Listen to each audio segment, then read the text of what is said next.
আচ্ছা ঠিক আছে আঙ্কেল, আপনারা সব বাজারে নিয়ে যান। রিয়াজ তাড়াতাড়ি নিয়ে আয়। আয় চল চল। সোহানা আমাদের কাজ হয়ে গেছে, তাড়াতাড়ি চল। তাড়াতাড়ি দেখ তাড়াতাড়ি দেখ। এরে এ দেখি স্বর্ণ রে, আমরা তো বড় লোক হয়ে গেলাম। আরে বেটা এত খুশি হইস না, আমার তো সন্দেহ মনে হইতেছে। দাঁড়া চেক দিয়ে দেখি। আরে এ দেখি স্বর্ণ না। ওই মেয়েটা কি আমাদের সাথে বাটপারি করলো? চল তো দেখি। চল তো মেয়েটাকে যাই ধরি।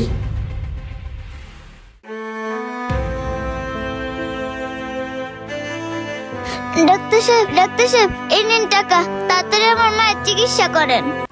এই মিরাজ দাঁড়া দাঁড়া, ওই যে দেখ সাইডে। এই নাও তোমার টাকা। আসলে মামুনি তুমি টাকাটা নিয়ে আসতে অনেক দেরি করে ফেলছো। আর ভাই আপনি ওকে একটু বুঝান, আমাদের দ্বারা আর পসিবল না। কি বলেন